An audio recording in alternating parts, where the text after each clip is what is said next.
Oh my word.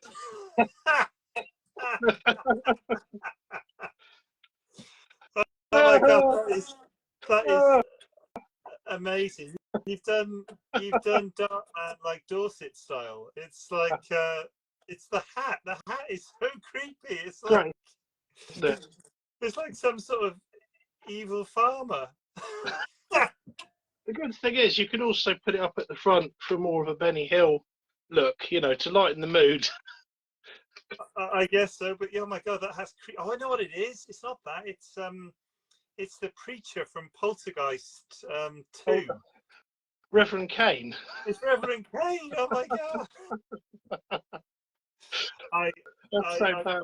Major respect to the effort you've gone to there as Darkman. That is absolutely amazing. I haven't got any skin under this as well. I had all the skin peeled off, you know, so I am in a bit of discomfort. But you know, as usual, it's all for the fans, you know. Well, I know where it is. Alison peeled it off and cooked it because I saw pictures earlier. Yeah, I went round. I thought it was just a barbecue, and then you know, look what happened. This is what happens when you go to Alison's house. But you look brilliant, mate. That very. You do actually genuinely look like a turtle. I need a wider face. It needs to be small on top and big at the bottom. Yeah, I'm pleased. I think it's a bit. I'm going to have words with makeup because they didn't quite get an even thing on my face. But they did a good job for you, and I'm sure if you took that off, I'd see all the scarring and stuff and disfigurement underneath the bandages. It's horrendous. You wouldn't. You know, I'm not going to take it. I'm not going to do that to the fans. You know, I just wouldn't do that. I got to say hello to our fans. So I got to say hello to Alison and Sam for joining us. Thank you for joining us on VHS Film Club. For those who've not joined us before, I know you two are regular viewers, but this is where Guy and I go back in our DeLorean or a modified VW Polo with a flux capacitor. Go back to, in this case, usually the 80s, but we slipped slightly into the 90s, but it was still the video era, to choose a film to rent from a video shop. I think in the 90s, I think blockbusters were big. So if you're happy with that, let's do a blockbusters. Thanks, Sam. Yeah. Alison said I tasted nice. Yeah, I do crisp up well. She was saying that, so you crisped up really well. Oh, you might have to do the comments. I don't think I've got the comments tonight, so I'm going to be relying on you for the comments, Guy. The new phone's been good so far, but maybe it's so stunned by the level of special effects and makeup that we've got on here that it's stunned into not showing me the comments. So I might have to rely on you for that. Yeah. Okay. Yeah. No worries. Right. What have you been up to, Guy? Well, I've obviously had all my skin taken off, you know, in preparation for the role. So that was a bit uncomfortable. You know, I scared the kids a bit, but as usual, you know, everything's for the fans. You know, as you know, it's all about them. So you know, no step is, you know, too far as I'm concerned. So we've had the chemical peel, we've done all that. What else? A little bit of writing. Obviously, we both catapulted to fame with our rap. So I'm now an edgy rapper as well. I've been doing that. You know, big G. TV, jazz musician, author, rapper. Yeah, it's just doesn't stop. You know, it's just non-stop. How about yourself? What have you been doing? I've actually been doing some authory things. I usually have to make stuff up because there's nothing to actually tell, but I've actually got some real stuff to tell. So I've been working on a website, an author website, which should be released next week if all the technical glitches get fixed. I don't want to bore everyone trying to get my domain name back and assign it to that, but I should be able to share that. Yeah. And also did a radio show. Lee Benson's Black Country Extra radio show, which I think, have I sent him your right email now? I need to check that. Yeah. Okay. Touch with them, yeah. Cool. Be really, really good fun. Hopefully you get to do it as well. But I don't know when the show's being broadcast, but that was good fun, and it was good fun also to pick some music as well, which I'm sure you'll love. The music as well.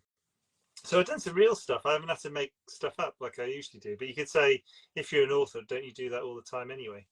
Yeah. It's just part and parcel, isn't it? Oh, that's cool. Yeah, I look forward to seeing the website. But I need to. Yeah, but I don't want to go off piece. There's something I need to ask you about that anyway. But I'll take that off this because otherwise can't keep the fans waiting because they're dying to get into these films. So, actually, before we get into that, I know Alison was rocking. It was salted popcorn. It was cola bottles and cider. Interesting. What have you brought to the party, Guy? I got I've been pretty authentic. I got some Maryland cookies, which I loved as a kid. Always used to sort of have those. I got some in honor of the turtles. I got some of those gummy pizza, because I know you like them. Yeah, there we go. Let's get close to the gummy pizza. It's the nearest I could sort of get to real pizza. And some sherbet. I call it sherbet because it's a family-friendly show. I know you got to get yourself in a certain place for these shows. Yeah, again, it's all for the fans. And finally, a melody pop. So I'll be rocking out on that after I've had the sherbet. Oh, right, yeah. I'd like to see a video of that. I'd like to see what kind of tunes you can get out of the melody pop. Yeah, that would be kind of cool. Yeah. Well, I would share my snacks with you, but unfortunately, there's been a bit of a problem. I ordered my snack to be delivered, and it's not been delivered. So I haven't really got anything to show you, I'm afraid. Maybe during the show, the snack will be delivered. I don't know, but I'm a bit miffed, to be honest. As you know. Hello, here's banging barbecue chicken and bacon pizza. Oh, have a good day. no. Right, forgiveness is divine, but never pay full price for late pizza. Never. No. Thank you and have a good day. Okay. So I obviously went for my favourite pizza. So I've been waiting for this, but like I said, it's late, so you don't pay full price for the late pizza. So it did come, and I'll try and be discreet about how I eat that during the show. But yeah, my pizza's here. Fantastic. Yeah, never pay full price for pizza. Yeah, wise man once told me that. Yeah. Okay. So today we're choosing between two. It's comic strip themed or comic book themed. I think the first one, I'll probably dump this on you guys because I know I usually go first, but let's mix it up a bit. But I think our first film, I look, this is uncanny. This is like looking in a mirror. Yeah. We've got Darkman. So do you want to, with the caveat of not telling us the whole plot, including all the spoilers, of course, it's a little synopsis of what Darkman's about for those people who haven't seen it. Yeah. But before we do that, any comments? Because I'm not seeing the comments. Sam said website's looking good.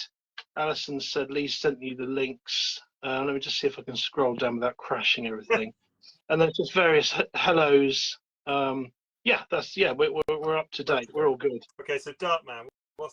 Let Darkman. know what it's about. Okay, so I'm not going to spoil it. I'm not going to give anything away this time. Like I normally do. So I might have to. Whereas the problem with having no ears is that it's hard to put glasses on. It's one of those things. I mean, I feel your pain. I'm a turtle. I don't have those appendages that human beings have. No. You've only got 3 fingers. I've got no ears. But we'll make it. It's quite painful. They're just sort of stumps. Right. Okay. So all right. So the synopsis of this in a line. Right. Okay. I'm just going to do without glasses. Is brilliant scientist left for dead and then seeks revenge. Right. So that's it. But as a sorry, go on. I think that's good. I think we'll reveal more of it. I think as we go through the acts. I think. Yeah. No, definitely, we will reveal more of it. And it's the thing with this is that's actually like the whole story. If you then add goes on a massive dark journey of self-discovery, it kind of becomes like the film that it is, which I think is kind of really. It really sort of sets it apart. So it is action. It's got all the sort of action that you would sort of want, from a 90s blockbuster. Loads of sort of fighting, loads of machine guns, loads of explosions. And it's also got this sort of very kind of dark side to it. Obviously, hence called Darkman. I think the only thing I was going to say is you can think of a few different ways why this is called Darkman. That's one thing. It could be. The fact that the skin, the main character develops will only work in the dark, although he never wears it in the dark. He always wears Yeah. it in the daylight, Yeah, which is a little bit of a. Apart from yeah, maybe the last scene he's in the dark, I think that's the only bit of the yeah. film he actually does wear it in the dark. Okay. Yeah, yeah, yeah. The rest of it is in broad daylight. But, so he's constantly with his kryptonite, isn't he? yeah. And the sequels, any sequels of Darkman? Well, there were sequels, and I haven't actually seen them. I know nothing about them. I've only watched the first one. I don't know if you have seen them. I wasn't really sort of aware there was one. I just remember watching Darkman, when it sort of came out pretty much when I was a kid. But I know Larry Drake is in one of them, returning as Robert Durand, who was brilliant, actually. I'll kind of get on to him in a minute because he was fantastic in it. You are right, though. There was 2 sequels to Darkman, so we went to Darkman 3. Yeah. And in fact, Darkman 2 was called The Return of Durant, Robert Durant. And interestingly, Arnold Vosloo, who was the Mummy in the I think 1999 film, took on the role of Darkman. Liam Neeson. Not taking that back up, but there were a couple. I haven't seen them either. I don't think I think they got a reputation not being that good. Maybe you need to catch up on those. Yeah. Okay. So in 1990, which means you're probably looking about 92 to hire this out. So we've probably gone about 1992. Original certification 18. So it is. We'll probably get into a little bit some of the extreme things that happen in this film. How much did it cost to make? Have you got any of those details there? Yeah, so it cost 40 million to make, and then it grossed 48. So it was a huge sort of box office success. It was one of those films where they were very cautious about it. Sam Raimi, the director, well, in fact, the Darkman came about because he tried to make The Shadow first, which was later made. He tried to make Shadow, he tried to make Batman. He failed to sort of get the rights to either of them, and he got really fed up. So he decided to basically make his own sort of version of those 2 films. He sort of borrowed what I sort of liked about it. He was a huge fan of the 1930s sort of horror things like The Invisible Man and Frankenstein, and the film really sort of has those elements in it. Actually, it's down to the sort of special effects. Those sort of earlier films, they had things like floating in front of the camera and all this sort of.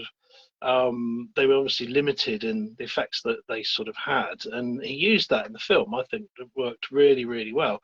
Phantom of the Opera is another one. He was sort of really influenced by, and it's that sort of idea of the an anti-hero, really. He starts off as a good guy when he's a scientist, and then after being dunked repeatedly in vats of acid and blown up, it changes him a little bit, and he's not quite so nice after that. So let's go on to who's in it then. Who's for people who don't know who's in this movie that people may recognise. So obviously Liam Neeson is Patent Crosslake, the sort of hero. Obviously we probably don't need to go into too much, but obviously he was sort of it was his first action film. Actually, it was his first film in America. I think he'd done films over here. It was his first sort of starring action role. First lead, definitely. He's fantastic in it, and then obviously they went on to do loads of action movies like Taken, and he was in Star Wars. Sort of tons of cool stuff. Frances McDormand, who's sort of quite heavy-hitting actor, really. She's like 4-time Oscar winner. She plays his girlfriend Julie. There's a few people that were lined up for that role. In fact, Julie Roberts wanted to do it because she was going out with Liam Neeson at the time, and she just finished Pretty Woman. And he sort of said, I get you that. And she wasn't that well known then. And he said, Julie would be really good for it. But she couldn't look at him in the makeup, so it never sort of gelled. And they wanted Frances McDormand. So a guy called Colin Friels, who plays Lewis Strack, the sort of one of the bad guys. I don't know that much about him. He was born over here. He's from Scotland originally. Did loads of TV and movies. One of those actors that the face. You know the face without necessarily knowing like that much about them. And then we come to Larry Drake, who was in, I don't know if you ever watched Ellie Law. As a kid, I did. I didn't. I think I only know him from that film. I don't know him from anywhere else. Oh, well, okay. So in Ellie Law was like a really big series, and I ended up watching it as a kid. It wasn't totally for kids, but I think my mum watched it, and my dad was away a lot, and so we ended up watching Ellie Law, and he was in that. Basically, is this sort of mentally challenged office worker, you know, who was kind of always getting into sort of, he was really, like a really nice guy, but sort of, and he, in fact, he was known for playing that role, all right? And so when I saw him in Darkman, I think probably when most people saw him in Darkman, they couldn't believe it, like how scary he was, you know. He was absolutely brilliant in it. And again, he sort of hails, Sam Raimi said that he wanted someone that was a bit like Edward G. Robinson. He always played bad guys in the black and white movies, and he does a sort of great job with it. And the whole, he has the cigar trimmer. Maybe that's where that started. It's been used since, snipping fingers off with, you know, cigar trimmers. Alison would probably like that. Never get my fingers in there with, you know, my 3 digits. It would never fit. So yeah, I would be a perfect hero against Larry Drake.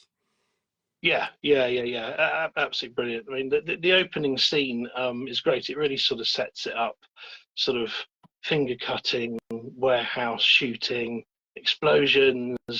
You know, a guy with a wooden leg that's really a gun. It's kind of got everything that you really want in the sort of action movie. You know, it's absolutely brilliant. Other people, so Bruce Campbell was originally going to be Darkman, and in fact he is in it at the end. I'm you know, forbidden to say, obviously, but he is in it at the end. I'm just sticking to the, you know, the script. Jenny Agutter was in it from Railway Children as a sort of insensitive doctor. It's sort of awful. She only has like a really small part, but when they found Peyton and they don't know who he is, he's just kind of this sort of horrendously disfigured body, and they put him in this experimental burns unit. She's sort of going, oh yeah, and this is one of our patients, and he hasn't got any nerve endings, and to prove it, she sort of sticks a pin in his leg. And yeah, you know, that was her sort of part, like really Jenny Agutter. I don't think I've seen her do anything else like that. Who else is in it? John Landis is in it, the director of Blues Brothers. He was one of the hospital staff. Both Joel and Ethan Coen are in it as a driver and a passenger later in the film. And you'll probably know this one, Professor Toru Tanaka, who's a pro wrestler. And he was always popping up as he had a head like no neck, just a sort of really massive head, and he was always popping up. He was Sub-Zero in The Running Man, and I thought he played Oddjob, but that was actually someone else, and of course he wouldn't have been born when, but he's that kind of sort of figure. So yeah, so there's some pretty cool you know, cool sort of cameos sort of popping up in there. I don't know if you've got any more cameos, if you found anyone else. Got one other, and I quite like these kind of. They're never the lead, but they're in a lot of films. The other one's Nicholas Worth, who's Paulie, who kind of pretends to be the first person he pretends to be, and he always plays like a goon. A bit like the guy with the moustache who's always a stuntman. He's a stuntman. He's in loads of films. There's a big guy with a moustache. I can't remember his name, but he's kind of like that. But he does more than that because he does speaking parts. But he's in Swamp Thing, you know, 1982, another classic comic book film. But he's in that again, playing another goon as well. So that was the only other person anyway that I had in that. Okay. Yeah. And you mentioned written and directed by Sam Raimi. And you know, Sam Raimi's huge.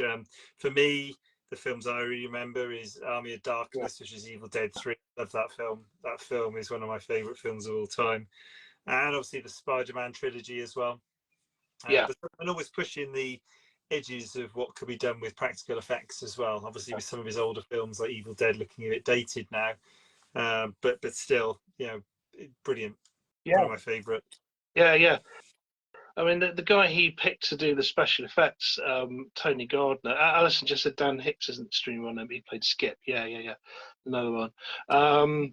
Yeah, they did push the effects, and what they wanted for Darkman, they didn't want the standard gooey sort of dripping face. They wanted to go for someone else, and they actually used the poster for Evil Dead 2. So they kind of wanted like a dried out sort of look. And I think he ended up Tony sort of made, because before emails and before computer generated stuff. He basically made a sculpture of the skull with like two glass eyes in it, and just sort of added a bit of detail to it. And Raimi loved it, and it was basically just like a poster of sort of Evil Dead, and like a dried out sort of look to the face, which is cool because it kind of allows it looks more human. It's a little more human and yet not human, rather than just completely like Freddy Krueger. But obviously, Uncle Tony to you, obviously. Yeah, that's right. Yeah, my good old Uncle Tony. Yeah. Okay. What about being a person who's really into their music? What any information on the score for this one or the composer? Yeah, so it was written by Danny Elfman, who is one of my all-time favourite movie composers. He did Beetlejuice. He's done tons of things, actually. Beetlejuice is one that springs to mind at the moment, but he's he's known for doing these sort of big scores. So rather than say sort of like a Hans Zimmer might do it like a quite economical score. Danny Elfman's known for doing really big sort of thematic scores, a bit of sort of John Williams. And with Darkman, because it was so sort of operatic, they said just go to town, and so he did. So the score to it is absolutely brilliant. It's a really cool score. And Danny Elfman sort of said he loved working on it because he was just allowed to just to sort of be a composer, basically, which film composers don't always get. Often they have to just work to the brief, and he had almost free reign. Alison just said Danny did a fantastic job with the score. Yeah, it was absolutely brilliant and high octane and exciting, and it was great. Anything more on this? We mentioned a little bit about the special effects. Any other special effects, or what you thought of the special effects in general on this film? So there's a couple of things that I thought were great. To begin with, they thought Bruce Campbell was going to be Darkman. So Tony Gardner basically modelled all his stuff on Bruce Campbell. And he's got like quite an angular face, narrow jaw. So he sort of put all the makeup together based on that. And then Bruce didn't do it, and Liam Neeson did. And of course, Liam Neeson's like completely different, and he's known for this sort of nose. And he's like, oh my God, this isn't going to work anymore because his head's a different shape. But it turned out that it worked even better because you could still tell it was Liam Neeson because it's sort of so distinctive sort of features. So it kind of worked sort of better. The thing that really cracked me up actually was that Liam Neeson's got massive hands. If you're wondering why I've got normal hands, it's because I've got the liquid plastic on them, so they may stop melting. I'll show you that, when it starts to happen. So Liam Neeson got massive hands. So obviously his hands are bandaged, but they said that they actually looked like those foam hands, that they have in like baseball games. They were so big. So when he did fight scenes, they actually had to have animatronic hands in place because they looked ridiculous because they were so big. But Liam Neeson operated the animatronic hands to sort of play the part, and sort of keep doing it. So all the fight scenes where you see Darkman punching people, you just see a fist. It's all sort of animatronic. Brilliant, I love stuff like that. I think it's really funny. And then there's obviously some great stunt work as well. We often, haven't talked about stunt work, and I guess now maybe it's sort of slightly dying out, I suppose. But some of the stunts in the film, like the helicopter when he's hanging off the wire and going through all the buildings, is absolutely brilliant. And it must have been like doing that is just sort of something else, like landing on lorries. And so there's some absolutely great sort of stunt work on it. Fight scenes are really good, sort of really realistic. Again, a lot of it being the 90s, maybe health and safety wasn't quite as good. They filmed the fight on girders. There's a sort of fight at some point in the film, and the guy that played I was thinking of his name now, Colin Friels, fell off a girder, and he actually fell and sort of injured himself. So a lot of this stuff, there was no CGI. They were genuinely on steel girders fighting. But it kind of makes it look real, because it was. Explosions, really good explosions, all of that sort of stuff, and cool camera effects, which were sort of from the 30s, almost like the 30s fake book of horror camera effects. But I just think they really add to the film, make it sort of something completely different, I think. Yeah. No, I agree with Alison, actually. The bit I thought the special effects were brilliant, and I think with films at this time, I think they were reaching a peak. Yeah. They hit. I guess they did peak because there was a lot went CGI way. So I think this was where they really hit a peak. But yeah, characters flying through the air. The bit I really like is the bit where Peyton, the scientist who becomes Darkman, gets exploded out of the building, and you see him fly past the camera on fire, like screaming.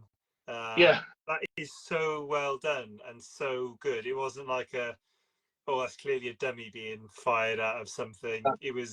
He came straight at and past the camera on fire, like sort of like almost moving his arms and legs in kind of like, my God, I'm on fire type thing. But I thought that was brilliant. Yeah. That whole lab scene is good, and when they're sort of it's quite edgy. That I think that's why it was 18, because they smash him into all these sort of cabinets, and it's quite disturbing. It's not sort of actiony. It's like genuinely quite horrible. It's not going to turn out well. And then when they're dunking him into the vat of whatever chemical it is that he's using to make a liquid skin, you see it sort of going in and out, and they're gradually getting more and more burnt. It's quite horrific. It's brilliant. Yeah, and I agree with Sam. I think they were really good. I agree. I miss that. I think it's a time capsule, and it's nice. I think some people do try to make films now with very little CGI sometimes, but very dark humor in this. Another element to Darkman. Any dark humor, any funny bits or dark humor bits you'd like to highlight? I really like he's hanging a bad guy by the ankle. So obviously he basically gets revenge because he makes his liquid skin that he can then transform. See, before 3D printers, but it's science fiction first.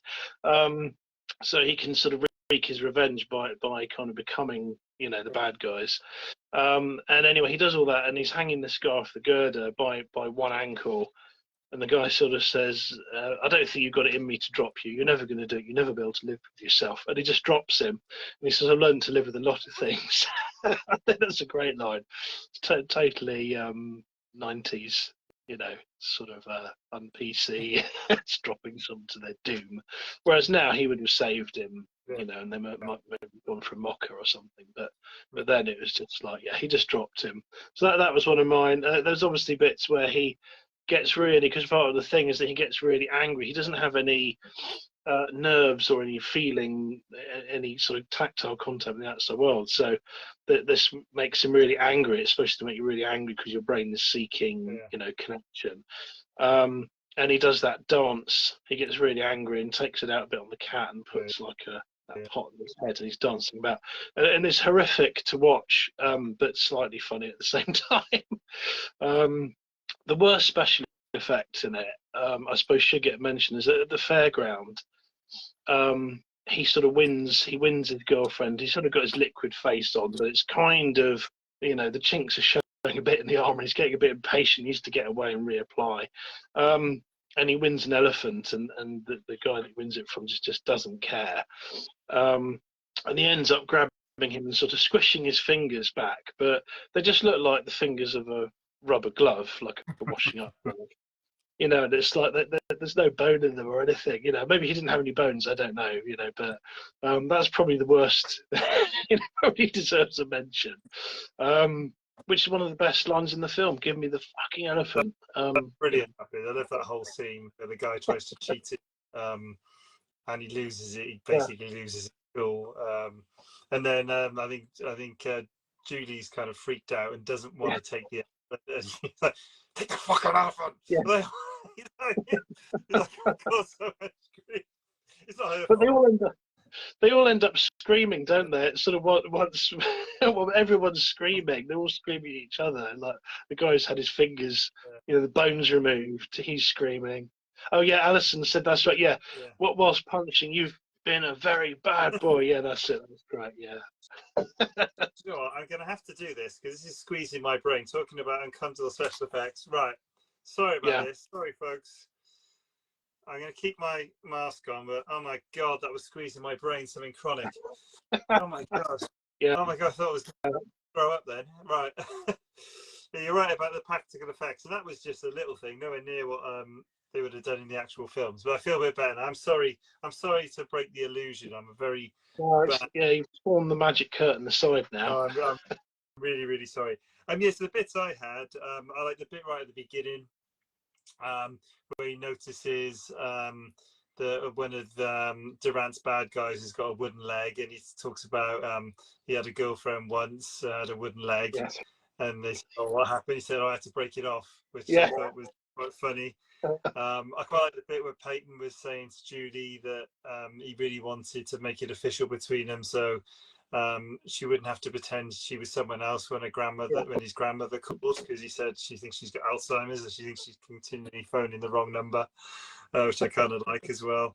I think this one's been used a lot as well. I think Durant says to Paul, "You have a nice flight," when he throws him out the window. I think that's used in a few films.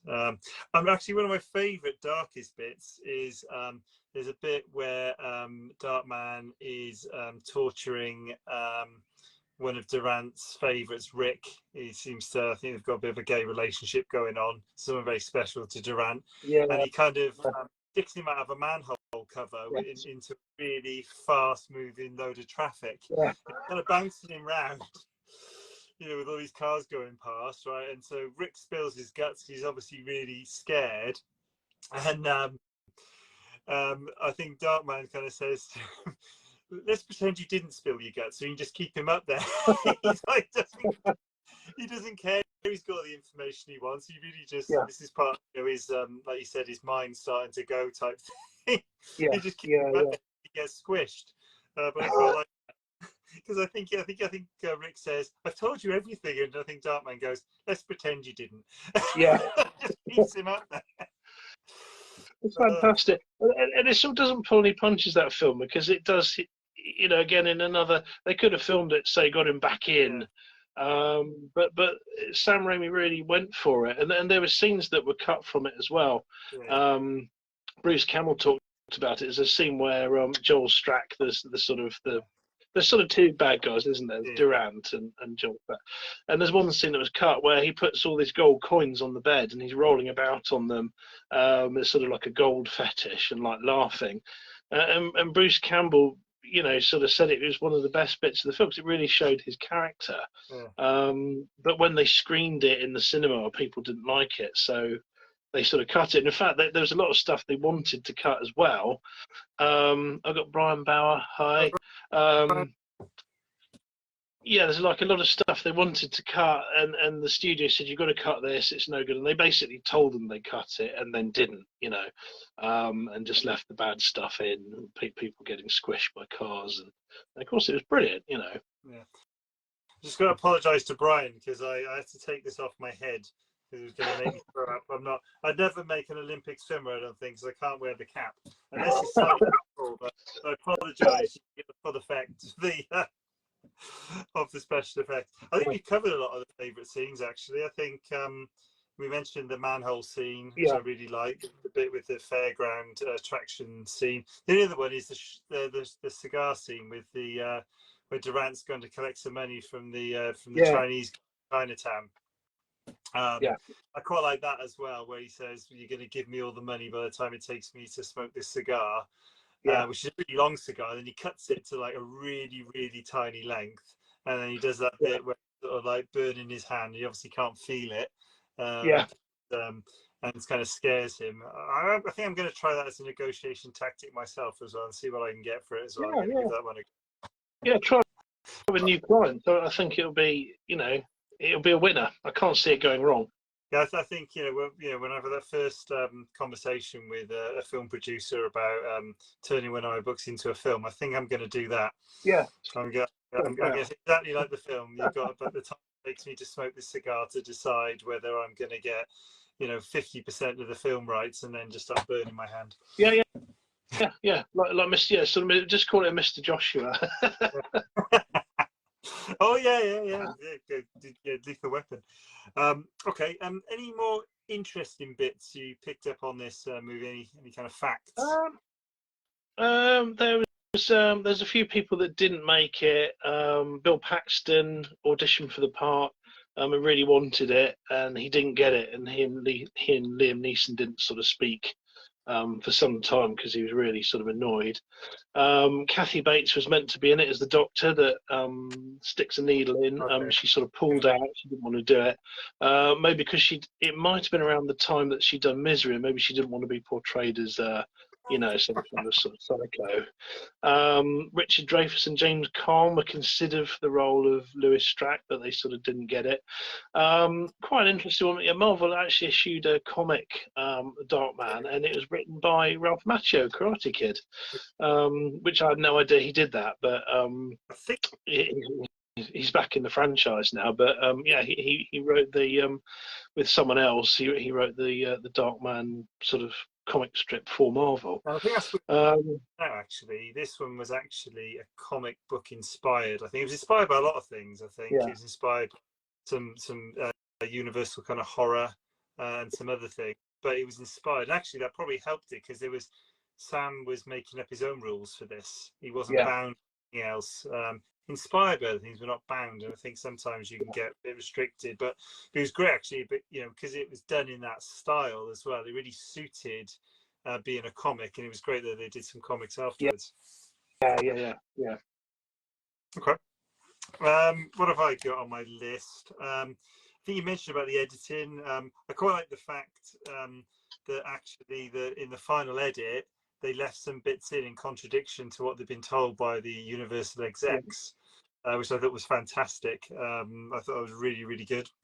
But they got away with it because it worked. But if it had bombed, I guess in the cinema, then I guess those people would have got fired. I think probably would have came out of that. What else was there? I thought it was very similar style, and it kind of makes sense to Raimi's latest Spider-Man. I think there was a lot of similarities in the style of this film to the Spider-Man trilogy that came out later, in my opinion. I like the clever use of a trench coat to resemble a cape. I really like that. And other thing, I love the fact this film doesn't have a happy ending as well. So I'm not going to tell you exactly how it ends. But it's quite common for a Hollywood film to have a happy ending, and this is one of the few that doesn't. So I really like this. Reasons I really like this. And one thing I like to think, which really I think it's one of the reasons I really like this film. So one of my favorite films of all time is RoboCop. 1997. And I was thinking about it. There's loads of similarities between this film and RoboCop. And I was just naming you. You got the warehouse shootout in both. In both, the main character is brutally killed by a gang, or attempts to kill the main character. Like the gang attempts to kill the main character. Actually, probably say he succeeded in RoboCop because he brought him back to life. And I guess I don't know if he died at any point. I try to remember if Darkman died at any point or not. I think he actually died, but he was left for dead anyway. I think in both films, both characters, for different reasons, are cauterized from their feelings completely by the circumstances that came in there. One thing that had me was that the Darkman was able to talk with no lips. Good point. You're absolutely right. What else was there? In both films, the villain, their main aim was to build like a big property development, which was in Delta City in RoboCop. I thought that was interesting. And then also in both, which was kind of the tragedy of both films, and I think why both films were so good. There was no way back for the main characters after the tragic events that happened. There's no way back for Rob. He was going to be a cyborg forevermore. couldn't have his old life back. And the same with for Darkman. He was, you know, he was changed in a way, probably more mentally than physically, actually, although he had massive physical changes, which so he couldn't go back to where he was. Yeah. So I thought there was a lot of similarities. I think it's one of the reasons I really love this film. So I love RoboCop as well. Yeah, exactly. It's a different sort of character journey, isn't it? And it's not explored like that much. Very conventional, you know, everything has a happy ending. But yeah, as you say, it is a much darker sort of ending, and it's the character. Whereas there's the sort of the conventional character arc, the character learns something, they change, and everything's all right. It's like an ongoing arc. Something happens, and they change, and that's it. Yeah. And then they just have to live like that, which I suppose is a superhero thing.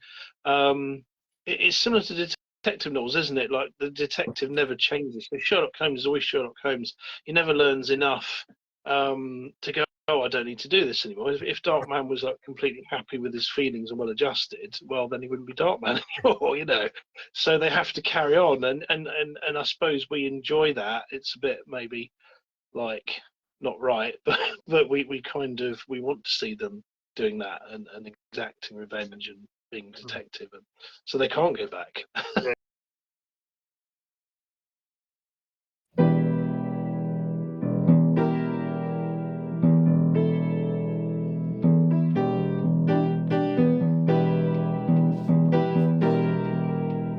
T-U-R-T-L-E power. T-U-R-T-L-E power. T-U-R-T-L-E power. Teenage Mutant Ninja Turtle.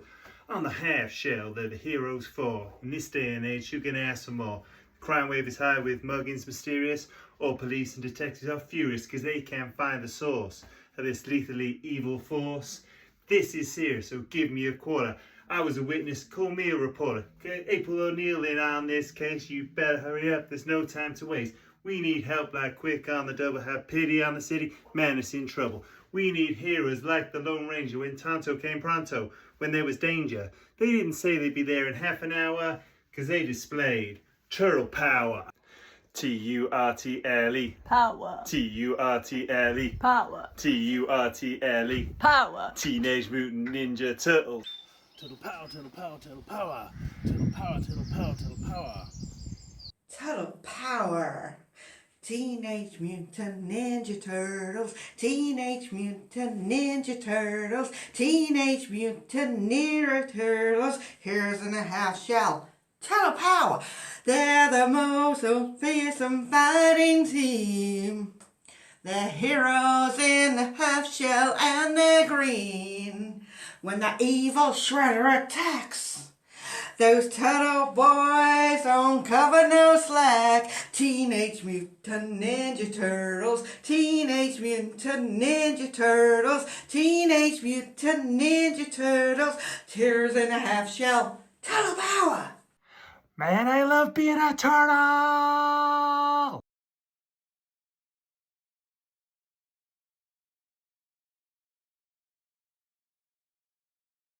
I think we should go on to my choice now. Yeah. I'm going to put these up together actually because one thing I would say, so when I'm going for Teenage Mutant Ninja Turtles, the first movie, one thing I'd like to say is, what a rubbish cover for Teenage Mutant Ninja Turtles. Darkman cover is amazing.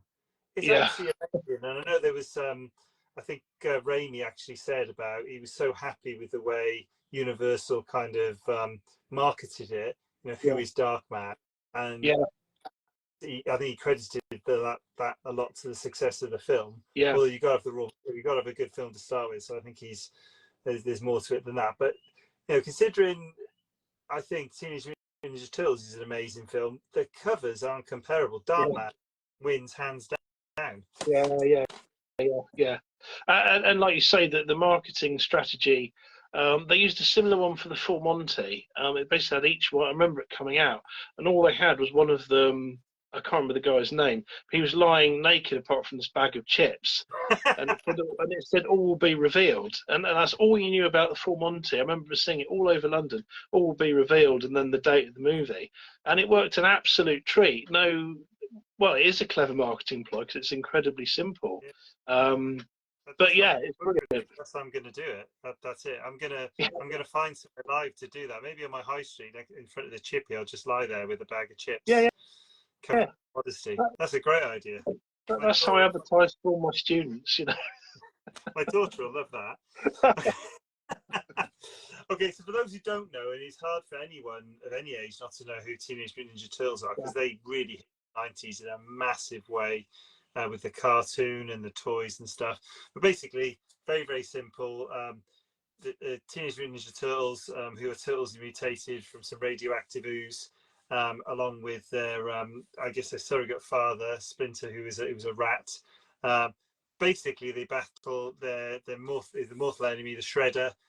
Basically trying to retake control of New York City, which is under a massive crime wave, and nobody's safe.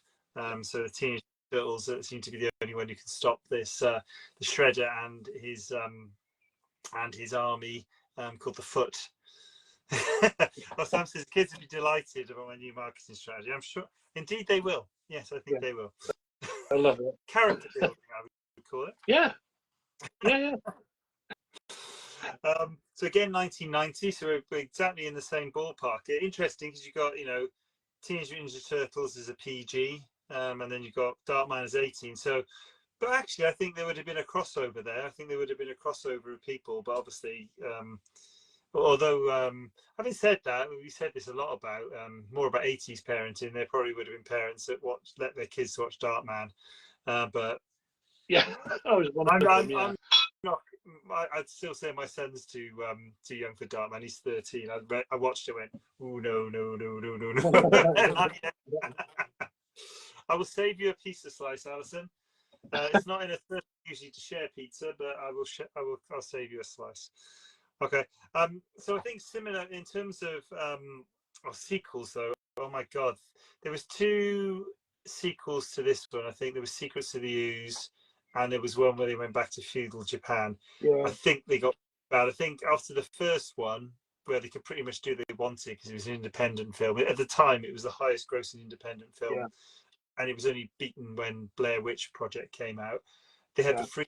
I think as soon as it got to the second one, I think there was so many influences on it, and I think it got very much watered down. So I haven't seen the second one. I watched a little bit of the making of. Because I thought I was watching the making of the first one, but it turned out to be mostly the making of the second one. Yeah. And you could see how diluted it was and how much the kind of corporate interests had got involved. And I've seen them, and I don't think I'll ever watch the second or the third one, to be honest. And there's been lots of others. There's a recent. I really hate the reboot. I think Michael Bay did. But the turtles are massive. The turtles should be about 5 foot, and these turtles are like 6 to like 7.5 foot tall. Not interested in those ones whatsoever. I haven't watched any of those ones. But the recent animated one was good. Like that Mayhem, very good. We shouldn't be talking about things in the future though, because they haven't happened yet. And if I talk about things in the future, they may not happen.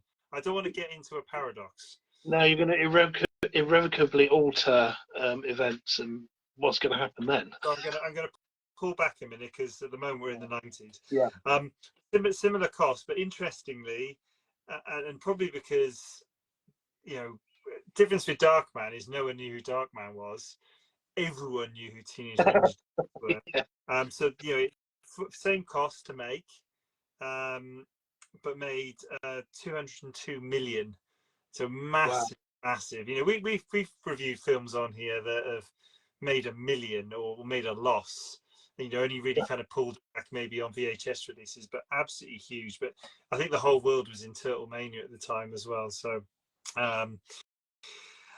who's in it? I mean, to be honest, the stars of this film were the Turtles. So actually, and what's one thing I kind of like actually, because if you did, and I can't remember who was in it. Actually, it was in the Mutant Mayhem one. Now you've always got to have a big name doing the voices. Yeah. So you've got to have the big name to sell it. One thing I liked about this, that the Turtles were with the stars, so you didn't need the big name. Alison said controversial. I didn't like the Blair Witch Project. I think I got excited about it, and then I watched it, and then I've never watched it again. It's like one of those things you watch once. I think we could probably recreate that. Should we do that next time down in Dorset, Guy? We'll run around the church, at the back of your house, in the dark, and we'll recreate the Blair project. Okay. There you go. Something to do while we can. So, but there were some people in it. Obviously, there were some actors in it. A woman called Judith Hogue as April O'Neil. Yeah.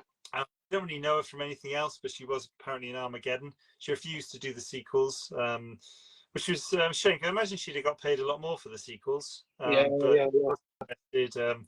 like the violent nature of it, even though they pretty much toned down all the violence in the sequels.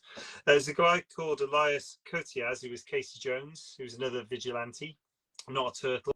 And I recognise him from a few different things. And I was trying to pinpoint, and I couldn't remember, but he's in At Pupil, which is a brilliant film based on a Stephen King story. Oh, yeah. I think it's Brian Palmer, I think, directed that. Is it Brian Palmer? I can't remember. The guy who did the film. Brian Palmer. Yeah.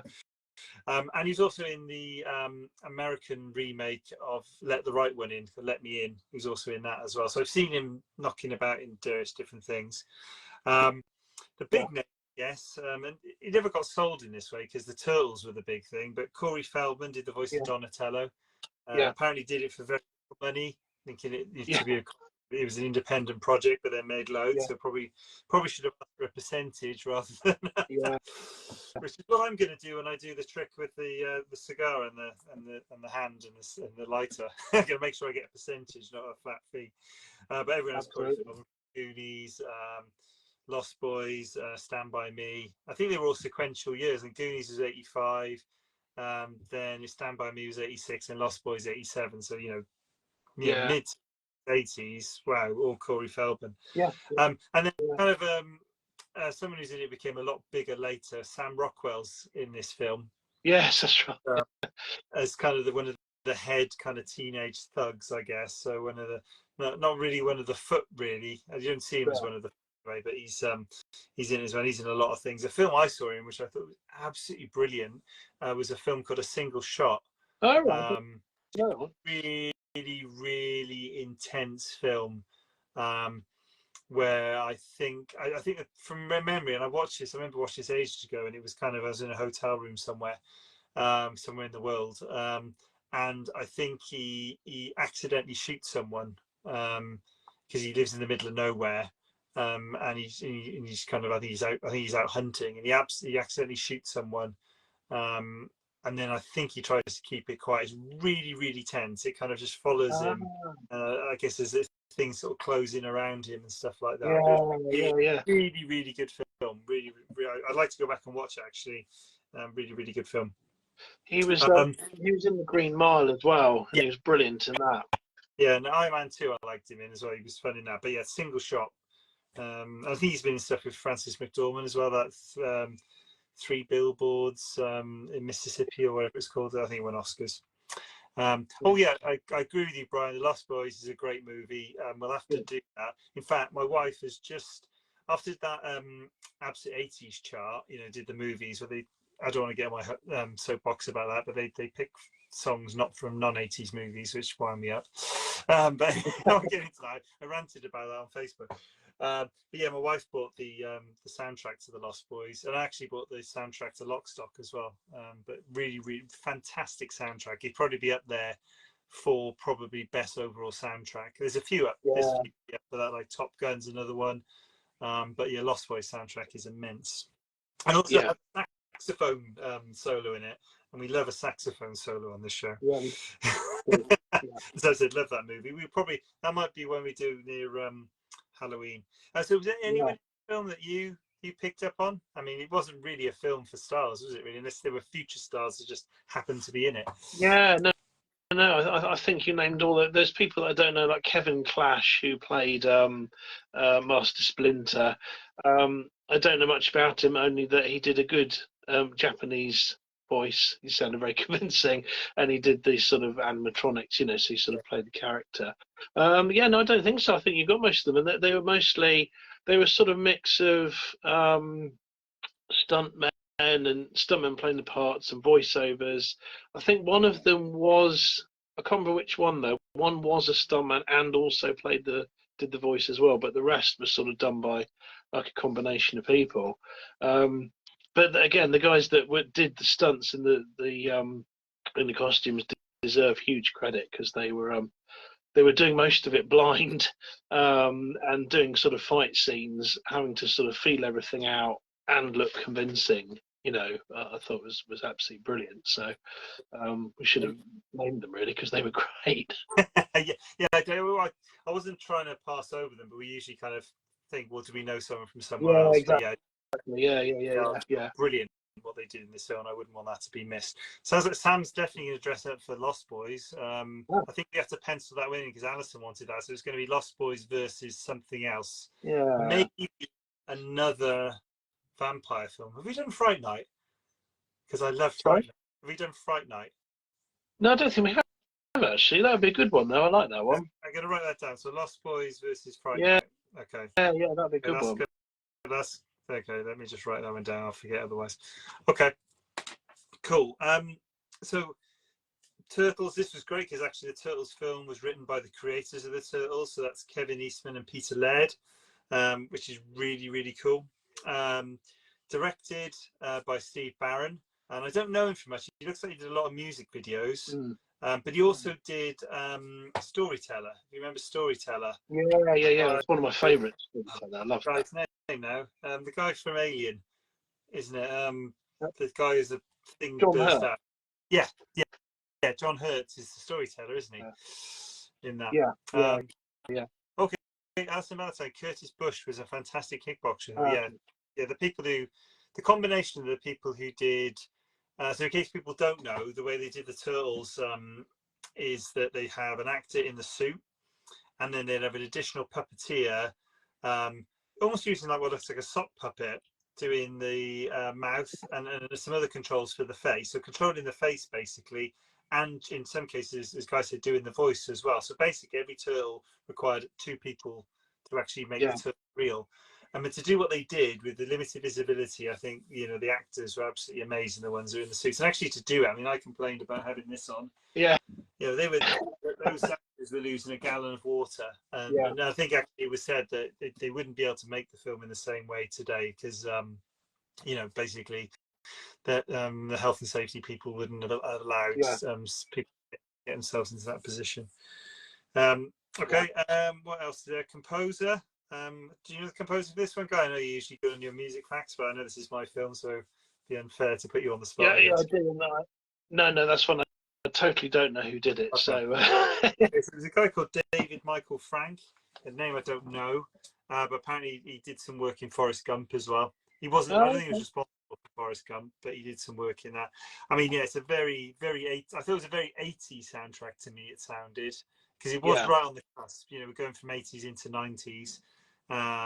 And I remembered that there's a song in there called "Spin That Wheel." That's how geeky I was. I remember that song from that. And obviously, Turtle Power. I mean, one thing I got to say about Turtle Power, which is the one we almost did word for word identical earlier this week. So check it out on Facebook if you want to see old kids on their finest doing that. What was great about that was the world's changed a little bit in terms of like movie releases now tends to be. There's a movie release in the US pretty much at the same time as the UK. That wasn't true in 1990. And this Turtle Power song came out to support the release in the US, but the film wasn't released in the UK in the cinemas. So the only way, without the internet, the only way I could see clips of this film was watching the music video from this. And the fantastic thing was this was #1 for 4 weeks. So I got to see little bits of the film on Top of the Pops all the time, and I was really excited. I was looking at things in magazines as well because it looked just so amazing because they look real. Yeah. And to me, they still look real now. They looked absolutely amazing, the special effects in it. And that's one of the reasons why I probably knew the first verse off by heart because Top of the Pops never played the full song. Yeah. So the first verse, bar a couple of lines, which I must have mumbled when I was a kid because I didn't know them. I pretty much knew that off by heart. So it wasn't much to learn those lyrics, which is very different to our usual sort of film club old kids on the block ones. Okay, so else did I have in here? So yeah, what did you think about the special effects on this one? I thought they were great. I love the turtle suits. Again, it's Jim Henson, so that it was always going to be good. I really liked the Master Splinter character. I was a bit freaked out. I thought if I sort of woke up and saw a giant rat that then spoke to me with a Japanese accent, well, it's too much sherbet, isn't it? It would probably be, self-inflicted in my case. But Is there an accent that you'd be comfortable with then? If it was a different, maybe if it was Cornish or something like that, or... it would be fine. Yeah, it would be okay then. But but I thought specifically him, because again, it's like that thing of it's quite making people fall in love with a puppet. Yeah, is a real challenge, and it reminded me of like Dark Crystal, which is one of my favourite fantasy movies, which is all puppets, it's all animatronic, but you really end up caring for the characters, and it must be so hard to bridge that gap between it's just a load of latex and servos and actually create a character. And I thought that was sort of done absolutely brilliantly, although apparently Jim Henson didn't like the film. He thought it was too violent. So he was never very happy, and he did it because he was mates with Steve Barron. But I don't know. But the thing is, it's sort of, it is violent from a fighting point of view, but you don't really see people getting mangled. I've seen like far worse. So I guess there's a lot of martial arts fighting in it, but people don't sort of genuinely, you don't really see too much. But anyway, he wasn't too keen on it as a movie, but I thought it was great, and especially Master Splinter. You wouldn't think you'd really care for a gigantic rat missing an ear, but you sort of do by the end of it. I guess there's two things in there. One, that I saw the making of the second film, and actually the woman who played April O'Neil said, "You forget you're talking to puppets. That's how good they are.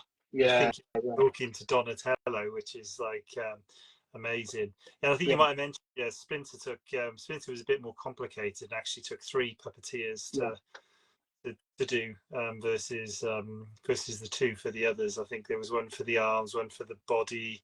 It's a much more complex face, I think, than the other characters as well.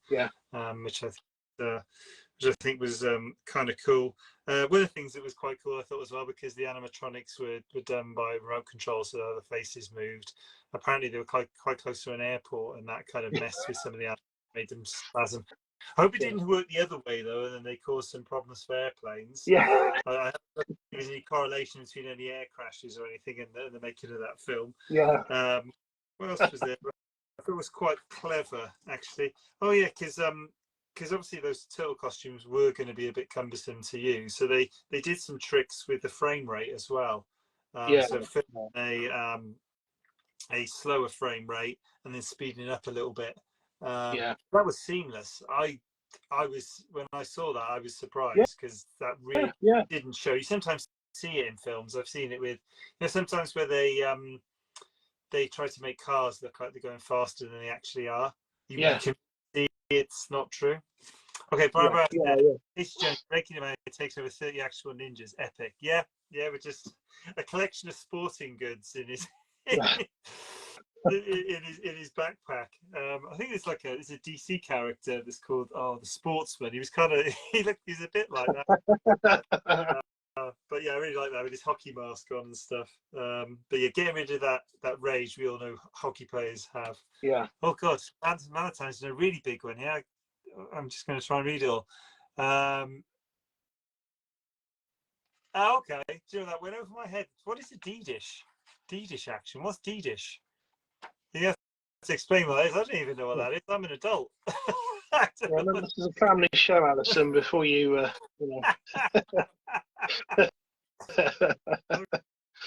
went over my head. I don't know that.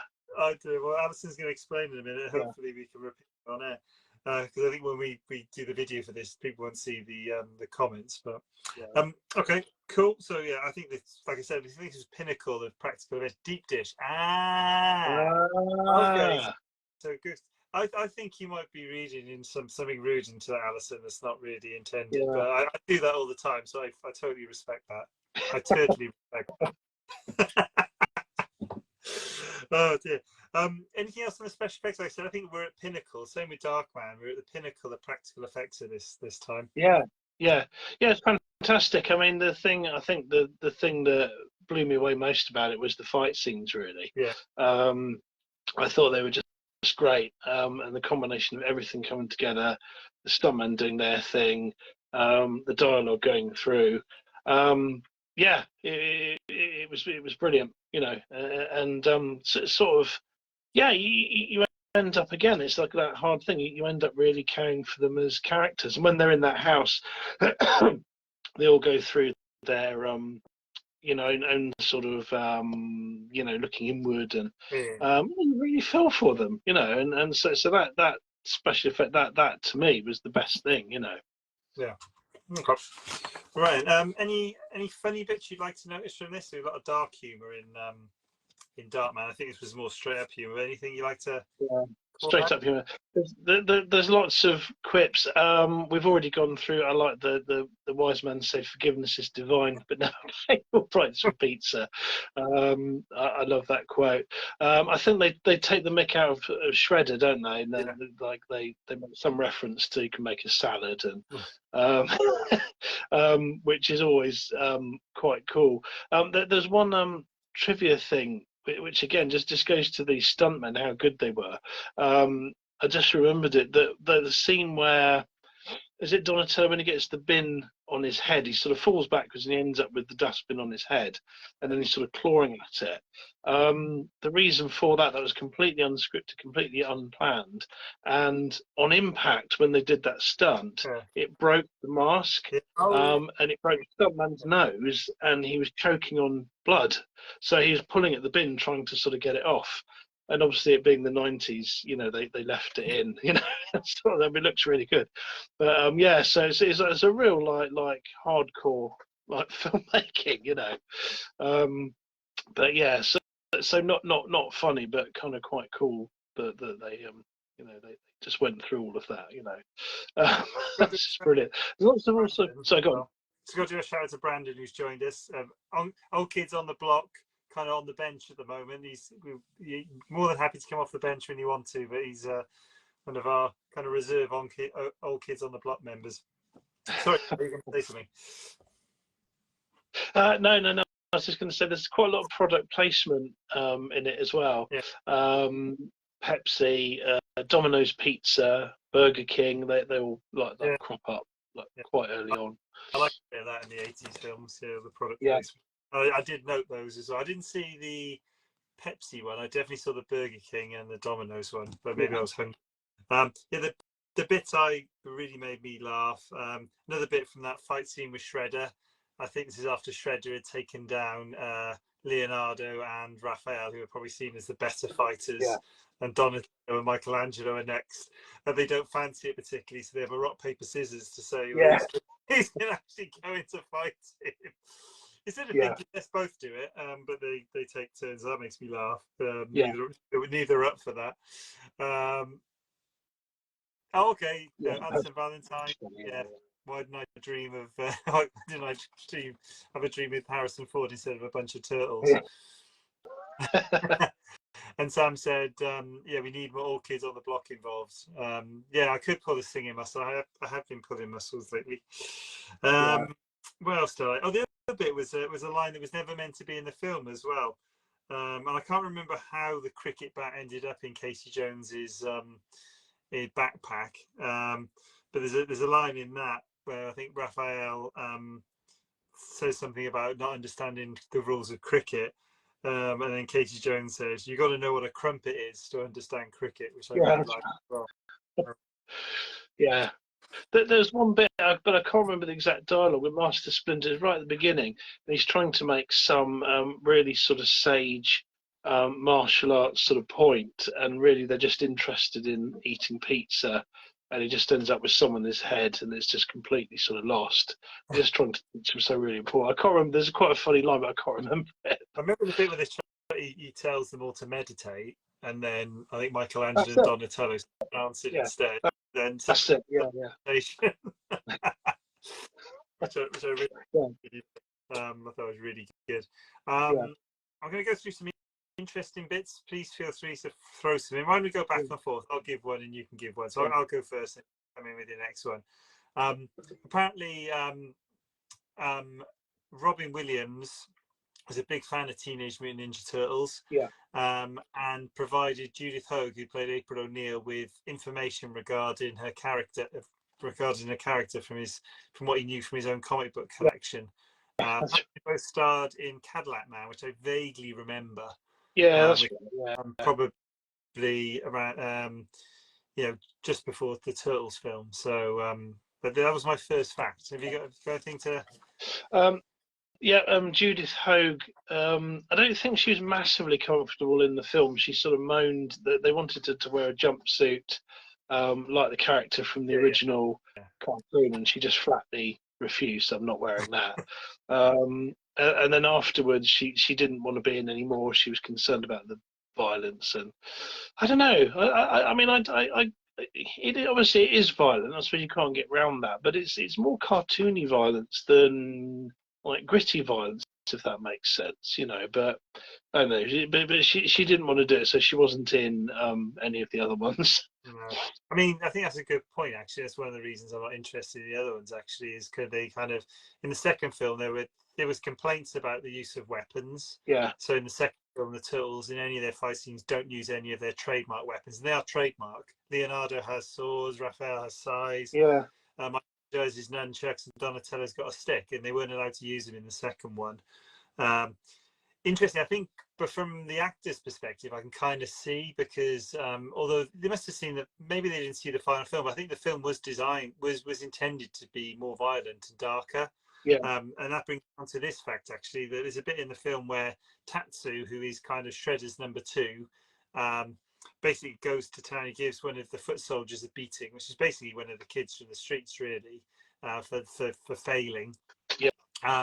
And actually, in the script, he kills him, and in the film, meant to kill him, but actually they had to re-edit that so he didn't die. It was true for all edits apart from the French version. But yeah, so I can kind of see, from an actor's perspective, you're getting a very different impression on the tone, I think. Than necessarily what the edit turns out. If you don't go back and watch the film again, then you're not going to know, are you? You're just going to assume, well, that tone taken. Yeah. Okay. All right. That's my fact. You got into the fact? Well, along the same lines, they edited out because nunchucks were banned in this country. I don't know why. I mean, considering how many weapons people have, like nunchucks, they're painful, but they were banned. So the nunchuck scene had to be sort of withdrawn and edited out for release in the UK. It wasn't put back in until something like 2014. Yeah. But it's kind of daft. I guess like so many kids must have bought them in the 80s, 90s and tore them around and really hurt themselves with them. So maybe that's why. But, considering the array of weapons, banning, nunchucks seems a bit crazy, but that's quite funny. I remember my older brother having some foam nunchucks. Yeah. I do remember. I can't remember if I hit myself in the balls with them, though. Maybe I've kind of pushed that out and kind of put that at the back of my memory. The Foot Clan, a group of podiatrists. Oh, I like that. I like that. Well, the hand clan was taken, wasn't it? Because that was in another ninja thing. So I think that Foot Clan was a bit of a nod to that. Because there was a hand clan that was a group of ninjas. Daredevil? Because I think it was taken from Daredevil. A couple of things stolen from Daredevil. One was the name of the that kind of group of ninjas. The other one was Master Splinter, because Daredevil's mentor was a guy called Stick, who teaches him to fight with a stick, and Stick is blind. So obviously Daredevil's blind, so he teaches Daredevil to fight. He's when he teaches him to fight. But yeah, Splinter was like a little bit of Stick, basically. One of the ones I had, the Shredder and Foot Clan's hideout was filmed in an abandoned cement works. And this was somewhere in North Carolina. This was also the location for the nightclub scene in The Crow. I think that's the famous scene where actually is killed in. Remember the bit with the long table in like a warehouse? Yeah. Enters and there's a big massive shootout in there, but that was the same set, same place as The Crow. Okay. Film. Okay, have you got another one? I don't think I have. I think I've used up all my facts. Oh my god! Well, this is my film, so let me sell it to you with some of these other facts as well. This was the last film you mentioned, Jim Henson. This is the last film that he was associated with before he died, unfortunately. Yeah. What else is there? There was the bit where there's a bit of Raphael goes to the cinema. In the original script, he was going to see Batman, the 1989 and apparently there's a bit cut of the film where he comes out of the cinema goes and says, "Cool Carl, stupid costume," but they cut the film. Vanderson. Apart from Old Kids on the Block, what is the best score in the movie? Oh, I wouldn't say the score's the biggest thing in this one, actually. Although, like I said, I loved Turtle Power because it gave me access prior internet to seeing that film on the TV. So the best thing for me was that song because I think and I can't remember where I watched this. I really can't. Some films I can really picture where I saw this the first time, but I know that Turtle Power was in the charts in August and for 4 weeks at #1 in the UK. The film didn't come out till November, so it was a long time. That's a long time as a kid to wait. Yeah. What else have I got? Kind of some of these things. I quite like the nods to the creators as well. There's a bit where Sam Rockwell tells the police to check out the East Warehouse over on Lake Island, which I kind of like. And I did something similar in Midas as well. Most people probably didn't pick up on it. I do these Easter eggs in my stories, but there's a new story about called the man killed by exploding toilet, and actually that guy's called Kevin Eastman. And I think the fire chief is called Peter Laird, so moving their names around. And I think the woman living upstairs is Miss O'Neill as well. So may not have noticed that reading it the first time, but there's definite nods to that. And that book is set around 1990, so that was very, very specific. Yeah. So didn't Daredevil use Jiu-Jitsu in the original film? I can't remember much about the original film. It wasn't the best film. Although I do like Ben Affleck. I think I liked his Batman more than his Daredevil. He might have done, I think, because it's quite a common thing. Batman was trained as a ninja as well. Yeah. That's kind of quite a common thing. Yeah. Well, I have a ninja factoid actually. That the whole of them dressing in black is complete rubbish. They only dressed in black if they were going to perform a hit in a theatre where they could get about in the rigging like unnoticed. Other than that, they just dressed as normal everyday people. They didn't wear black. It's just the sort of thing that's turned up in movies. So there you go. But that might be something we can come back to because I know definitely in the early 80s ninja films were huge. So we might have to watch some old school ninja films. But yeah, they were huge, and I remember they used to be like a popular rental getting a ninja film. I think but yeah, I have to go back to ninja films. What else did I got here? I'm just trying to see if there's any other things we haven't already covered. Well, I think there was an idea by a guy called Roger Corman. I can't remember, the name rings a bell. I think he might have done a few parodies, but he wanted the Turtles to be played by 4 comedians. One being Bobcat Goldthwait, the guy from and Billy Crystal. And I think the thing that stood out in there, which couldn't have been any more kind of 80s, I guess, there would have been a scene with partially nude nuns on roller skates fighting the heroes. I'm assuming the Turtles would have been on skateboards and the topless nuns would have been. Is this a real thing? That sounds completely bonkers. What else was there? A few other things as well. I think there was supposed to be more of a story on Michelangelo, where he goes into a bit of depression. I think when they lose Mark Splinter, and they don't really follow that so much in the edit. And there is a kind of not a mistake, but you kind of think there's a bit where you assume Raphael is shouting, and they probably use his voice actually, but he's shouting Splinter's name from the top of the house they're in.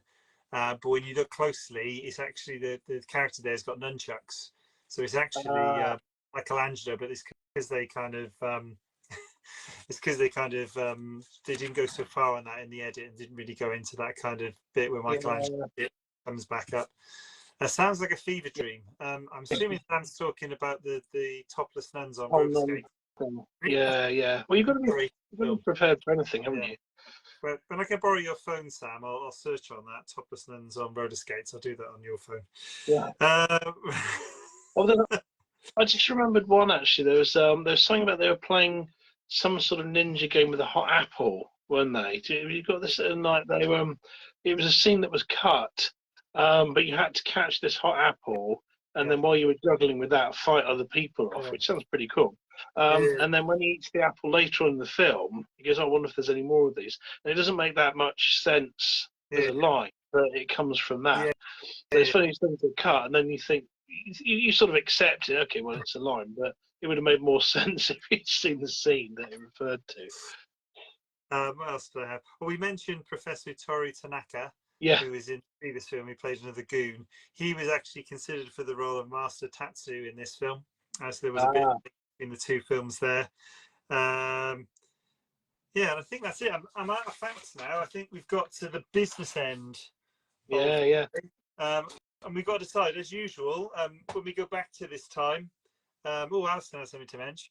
We haven't mentioned a few of the bad guys. Bebop and Rocksteady were not in this movie. There was a bastardization of them in The Secret of the Ooze. I can't remember what they were called. There was like a snapping turtle and some sort of like wolfy thing. And they looked awful. But yeah, they're not in this. But if you do want to see a film with Bebop and Rocksteady in, go watch the new Mutant Mayhem film. They're both in that.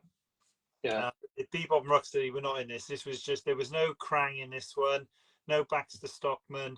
It was just Shredder. Really, Shredder was just the main bad guy. Who's the original bad guy? And you go back to the comics, the original bad guy was Shredder, and all these other things came later. Okay, so we got the business end now. As usual, we'll come back to the late 90s. We were still establishing ourselves, so we only had enough money to hire one film. We wouldn't have been able to buy, the caseload of cider we'd need to watch these films.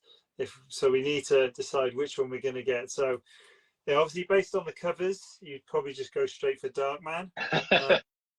But do you want to make a pitch for your film before we go over to the audience to see what they think? Yeah, well, I think my elevator pitch. I love both films. I'll stick with Darkman because I love the sort of hero. I like the sort of hero journey. It's not a hero journey; it's an anti-hero journey. And this guy kind of goes through so much, and then that's his life. There's no coming back. He has to sort of go into the night and continue being Darkman. And I love that. It's really appealing. It appeals to me as a writer. Instantly, and I love wearing bandages. And as I've been drinking wine, I've noticed that I'm beginning to look more like Rorschach. That it's gradually sort of coming up like this, and it's looking really horrendous now. So I apologise to that for all the fans out there. It's not professional at all. I thought it was part of your makeup. Yeah, I didn't realise it. I actually thought you'd done makeup behind your bandages. Well. It might be that I might be starting to ooze. The burns are kicking in a bit now, so it could be that. Okay, so is that your pitch done? That's my pitch. Yeah. Okay. It's a hard one because I do like both films. I'm gonna say this. Don't go for Darkman because I think actually there's a similar story in RoboCop, but done slightly better. Yeah. I think the Cell of the Turtles is basically how cool it is. It's a bit like The Watchmen. That's like a super cool film, and it gets by on being really super cool. And I think it for this one as well. And I like the fact it's an independent film, and no one really wanted to go with it, but they did it anyway, and they still got the money, and they got Jim Henson on board, and they traded in all the favors. Steve Barron traded his favor. They still made this film. I like films that, in some respects, were never meant to be made. And I think if the the kind of studios were more involved in this to start with, it wouldn't have been the film it was. Yeah. So Yeah. I'm Teenage Mutant Ninja Turtle. So let's have a look. Let me get my my tally bit. Yeah. Right. We got Darkman and Teenage. I can't even spell Mutant Ninja Turtles. So we got one each. So what are the people saying? Alison's going with Darkman. Okay. Did I see? Oh no, Sam's gone for Turtles. This isn't useful. Right. Okay. So we got two each here. Hang on. Oh. Oh, Brian, I think you've broken the stalemate there. Yeah. Yeah. I don't think there's anyone else on here, is there? There's Sam, Alison, Brian, and us two. I think that's it. We have a winner. The winner is Darkman. I'm not sad because the one thing I like about this, even though it was under studio control, one thing they didn't give it much money. They gave it the same money as the independent film got. Yeah. Even though they were told to change it, they didn't. Yeah, no, exactly. So I like this principle of asking for forgiveness rather than permission. Yeah. You got to use judiciously, and they did. They got away with it, and they created a really good film. So I'm not sad. So Darkman is the winner tonight. Yeah. So, well, even the Tony Gardner did the effects, all the flesh skin effects. Yeah. Like even with him, he got invited into studio, and the bigwigs said, "Well, you have worked on, other pictures before, haven't you?" And he went, "Oh yeah, sure. No, I've done loads, and he hadn't done any at all. It's just completely, they all completely winged it. It's fantastic. Oh, that's fantastic. I've tried to book it before. I think I was in a restaurant in China, and I was in a restaurant, and all around the restaurant there were photos of famous Chinese celebrities everywhere on the wall who'd been to this restaurant. So I tried to tell the people there working there that I was a famous European actor. I wanted to get my photo on the wall, but they just kept looking at me and laughing like no way. There's no way you're a famous actor. I didn't matter how insistent I was, they wouldn't have it. But I do remember that. I got. In honest, they said I'm a famous author. Yeah. And it was. Well, you can say that now. It'd be completely true. I got mistaken for an actor once. Oh. I'll tell you the story, and I'll tell you who it was. I was doing a gig, and I noticed these two ladies watching me. Obviously that's not uncommon. I get a lot of attention, because of my looks. But they kept sort of talking to each other and nudging each other and giggling, talking a bit more. And at the end of the first set, they said, "Oh, I have a photo taken with you." And of course, I loved every minute. But yeah, sure. So I had one sitting either side of me, my arms around them, looking like the cat that got the cream. And then it sort of somehow came out, and then now I'm going to forget his name. I might have to Google it. Oh no, I've forgotten his name. He's an actor that I don't believe I look anything like. Hang on, I've got to ask my wife. Hold on. Just say the guy runs away to find out which actor he looks like. Just to let you know, next time on Film Club, we are going to do gangster films. It was Alison's choice. It was number 2 in the vote we did last time, so we're going to do gangster films. I can't remember the films we're going to do, but we will do gangster films. Okay. What was it? Who do you look like? Yeah, Emma Toy, Paul Giamatti. Yeah, they genuinely thought, because at the time I had like a goatee, and they were like, "You're Paul Giamatti, aren't you?" And obviously for a split second, I was like, "Well, yeah, of course so." But I didn't have the, I said, no, I'm not Paul Giamatti, no. But yeah, they genuinely really thought it was Paul Giamatti. What he would be doing a gig in Bournemouth, I don't know. But well, I think I don't know if you've heard that. Where I said we're going to do gangster films next time. Oh yeah, we will. I think Alison had a couple, which is great because I think it was 2 films I hadn't watched, which is unusual because there's usually films that we know something a bit about. But we'll let you know on that. We'll put an advert out for that. I like Alison's comment, how much effort we put in. Yeah, this is going to be hard to come off. It took me a few weeks of growing fungus on my face to get this off, so a bit like a cloth now. I'm not quite sure how to get it off. I'm going to start with a shave. Yeah, I'm going to try and shave it off, but I'm not sure whether the roots will come out properly or not of the moss that's sort of growing on me now. Yeah, so I don't know. You might be forever changed changed, but you know, we do it gladly. We do it gladly. Yeah. Like most of my face is still on Alison's barbecue, but you know, it's the gift. It's the gift of entertainment and joy that we give to people. Well, the other thing I was kind of hanging out for, because for Brian probably doesn't know, I'm like 6'6", so I was gonna hopefully, you know, if they rebooted Swamp Thing, I thought, well, if I got all this moss on my face, Yeah, you get the double bubble. They don't have to do the special effects. They've got, you know, the really big guys that play Swamp Thing. So I thought, perfect. yeah. I know why Sam wants me to sleep in the garden. It's because slugs are eating her plants, and she's hoping they're going to eat my face instead. Yeah. You were very taken. Thanks, Alex. It's a pleasure. It's a total pleasure. Yeah. Thank you very much for watching. We'll probably do this. We usually do this about every month, so there'll probably be. This is what month we are now? June, isn't it? Just either end of June, beginning of July. We'll be back with some gangster films. Sure. But thank you very much, guys, and thank you very much for watching. Take care. Cheers, bye.